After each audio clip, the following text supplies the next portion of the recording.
নমস্কাৰ প্ৰিয় বন্ধু বান্ধৱীসকল আৰু মোৰ শুভাকাংক্ষী ৰাইজ, আপোনালোকে নিশ্চয় ভালে আছে। হয়, ময়ো ভালে আছোঁ। আপোনালোকে জানে আজি বিশ্ব মেলেৰিয়া দিৱস। সমগ্ৰ বিশ্বৰ লগতে অসমতো ই উদযাপন কৰা হয়। গোটেই বিশ্বৰ বাবে মেলেৰিয়া হ'ল প্ৰতিজন লোকৰ বাবে এক জটিল ৰোগ। প্ৰতি বছৰে বাৰিষা অহাৰ লগে লগে আমাৰ চাৰিওফালে আমাৰ মাজত ই ভীতিকাৰ সৃষ্টি কৰে। বিশেষকৈ মেলেৰিয়া আক্ৰান্ত হোৱা বেছি সংখ্যক লোকেই হ'ল জনজাতি লোকসকলে বাস কৰা বাস্কা, চিৰাং, ওদালগুৰি, কোকৰাঝাৰ, কাৰ্বি আংলং আৰু মেঘালয়ৰ পাহাৰীয়া দাঁতিকাষৰীয়া অঞ্চলসমূহ। এই মেলেৰিয়া ৰোগটোনো আচলতে কি?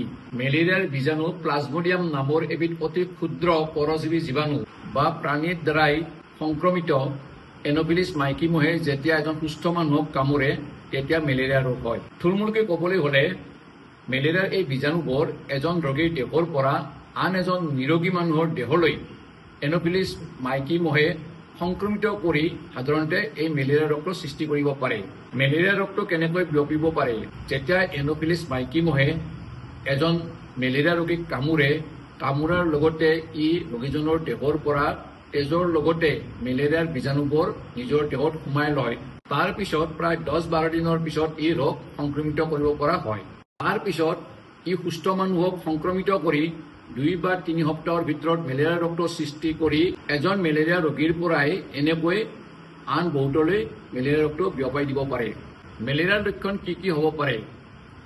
অতিপাত ঠাণ্ডা লাগি কঁপি কঁপি জ্বৰ উঠিব পাৰে, ঘনঘনকৈ জ্বৰ উঠিব পাৰে, শৰীৰটো দুৰ্বল হৈ হাত ভৰি তত নোহোৱা হৈ যাব পাৰে, অতিপাত মূৰৰ বিষ আৰু মূৰকা বৰণি, জ্বৰৰ লগে লগে শৰীৰটো ঠাণ্ডা পৰা, চকুৰ দুটা ৰঙা পৰা, ভোক কমি যোৱা, বমি কৰা, ডায়েৰিয়া হোৱা, পেটৰ বিষ হোৱা, গাঁঠি আৰু মাংসপেশীৰ বিষ, গাৰ বিষ, পিয়া লগা, ৰক্তহীনতা আৰু পালচ বাঢ়ি যোৱা। মেলেৰিয়াৰ প্ৰকাৰ: মানুহৰ দেহত মেলেৰিয়া সৃষ্টি কৰিব পৰা প্লাজমডিয়াম ক্ষুদ্ৰ পৰজীৱীটোৰ 5টা প্ৰজাতি আছে। Plasmodium falciparum, Plasmodium vivax, Plasmodium ovale, Plasmodium malariae আৰু প্লাজমডিয়াম নলেচি।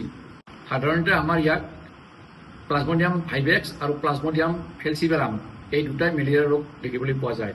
এই মেলেৰিয়া ৰোগটো কেনেকৈ প্ৰতিৰোধ কৰিব পাৰি? ঘৰৰ ভিতৰত আৰু ঘৰৰ বাহিৰত মহ খেদৰ ব্যৱস্থা কৰিব লাগিব। ঘৰৰ চাৰিওফালে মহ বৃদ্ধি হোৱা স্থানসমূহ যেনে জাবৰৰ দম, নলী নৰ্দমা এইবিলাক কীটনাশক দ্ৰব্যৰে পৰিষ্কাৰ কৰি ৰাখিব লাগিব। মহানিমৰ পাতৰ ৰস পানীৰ লগত মিহলাই ঘৰৰ ভিতৰত আৰু বাহিৰত ছটিয়াই দিলে মেলেৰিয়া ৰোগ নহ'ব বুলি কয়। পুৱাতে সদায় আঁঠুৱা টানি শুব লাগে। সন্ধিয়া সময়ত ঘৰৰ ভিতৰে বাহিৰে সাধুনা জ্বলাই দিব লাগে। খালী গায়েৰে থাকিব নালাগে। সদায় হাত ভৰি দীঘল কাপোৰেৰে ঢাকি ৰাখিব লাগে। মেলেৰিয়া ৰোগীৰ খাদ্য: তৰল আৰু জুলীয়া খাদ্য দিব লাগে। ফল মূলৰ ৰস লগতে গাখীৰ দিব পাৰি। শাক পাচলি প্ৰচুৰ পৰিমাণে দিব লাগে। জ্বৰ এৰাৰ পিছত লাহে লাহে গোটা আহাৰ দিব পাৰি। ৰোগীৰ অপথ্য: পিঁয়াজ নহৰু বেছি মছলাযুক্ত খাদ্য দিব নালাগে। বেছি তেল থকা মাছ, ধূমপান, মাদক দ্ৰব্য নিষেধ। চিকিৎসা: মই প্ৰথমতে আপোনালোকক কওঁ যে মই কোৱাৰ দৰে মেলেৰিয়াৰ লক্ষণবোৰ যদি কোনো ৰোগীৰ ক্ষেত্ৰত দেখা দিয়ে তেতিয়াহ'লে আপোনালোকে লগে লগে টেষ্ট পৰীক্ষা কৰাই ল'ব।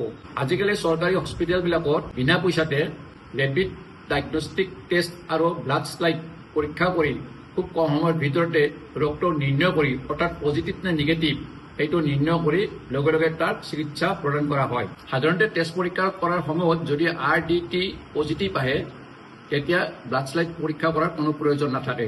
আনহাতে RDT যদি নিগেটিভ আহে আৰু ব্লাড শ্লাইড যদি পজিটিভ আহে তেতিয়া RDTয়ে দেখুওৱা পজিটিভ ফৰ প্লাজমডিয়াম ভাইভেক্সৰ ৰোগটোৰ বাবে শৰীৰৰ ওজন আৰু বয়সৰ ওপৰত ভিত্তি কৰি ক্লৰকুইন 3 দিনৰ বাবে আৰু প্ৰিমাকুইন 14 দিনৰ বাবে দিয়া হয়। অৱশ্যে গৰ্ভৱতী মহিলাক আৰু 1 বছৰৰ তলৰ শিশুক প্ৰিমাকুইন দিয়া নাযায়। ঠিক সেইদৰে RDTয়ে যদি পজিটিভ ফৰ প্লাজমডিয়াম ফেলচিপেৰাম দেখুৱায় তেতিয়া বয়স আৰু শৰীৰৰ ওজনৰ ওপৰত ভিত্তি কৰি ACTAL 3 দিনৰ বাবে দিয়া হয় আৰু প্ৰিমাকুইন দ্বিতীয় দিনা দিয়া যায়। যদি RDTয়ে পজিটিভ ফৰ মিক্স ইনফেকশ্যন দেখুৱায় তেতিয়াহ'লে বয়স আৰু ওজনৰ ওপৰত ভিত্তি কৰি ACT আৰু AL 3 দিনৰ বাবে দিয়া হয় আৰু প্ৰিমাকুইন 14 দিনৰ বাবে দিয়া হয়।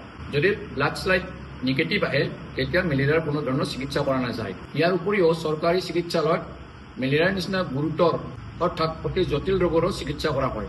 তাৰোপৰি চিনকোনা গছৰ বাকলিৰ পৰা প্ৰস্তুত কৰা কুইনাইন আজিকালিও ব্যৱহাৰ কৰা হয়। দৈনিক ৰাতিপুৱা তুলসী গছৰ পাতৰ ৰস 1 চামুচ খাব পাৰিলে মেলেৰিয়া ৰোগ নোহোৱাকৈ থাকিব পাৰে। প্ৰিয় বন্ধু বান্ধৱীসকল, এতিয়া বাৰিষাৰ আগমন।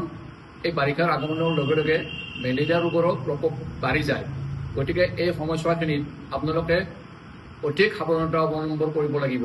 এই সময়ত জ্বৰ উঠিলেই আপোনালোকে টেষ্ট পৰীক্ষা কৰাই ল'বই, কিয়নো এই সময়ত বিভিন্ন প্ৰকাৰৰ জ্বৰে মূৰ দাঙি উঠে। যদি ৰক্ত পৰীক্ষা কৰোঁতে মেলেৰিয়া ৰোগ বুলি চিনাক্তকৰণ কৰা হয়, তেতিয়াহ'লে আপোনালোকে ভয় বা শংকা খাব নালাগে। মই কোৱাৰ দৰে চিকিৎসালয়ত মেলেৰিয়া ৰোগৰ ট্ৰিটমেণ্ট অতি সুন্দৰভাৱে কৰা হয়, মাত্ৰ আপোনালোকৰ লাগিব ধৈৰ্য আৰু সাহস। এই ৰোগটো নিৰাময় হোৱাৰ পিছত শাৰীৰিক আৰু মানসিকভাৱে শক্তিশালী হ'বৰ বাবে কিছু দিনৰ প্ৰয়োজন হয়। সেইবাবে আপোনালোকে ফল মূলৰ ৰস আৰু জলীয় পদাৰ্থ, পানী বেছিকৈ খাব, কম পৰিমাণে সহজ সৰল ব্যায়াম বা যোগাসন কৰিব, লাইফষ্টাইল পৰিৱৰ্তন কৰিব লাগিব, দিনচৰ্যা আৰু ঋতুচৰ্যা সঠিক ৰূপত নিয়মিতভাৱে কৰিব লাগিব। আজিৰ ভিডিঅ'টো ইমানেই আছিল। আজিৰ ভিডিঅ'টোৰ পৰা আপোনালোকে মেলেৰিয়া ৰোগৰ সম্বন্ধে কিছু তথ্য লাভ কৰিবলৈ সক্ষম হ'ল।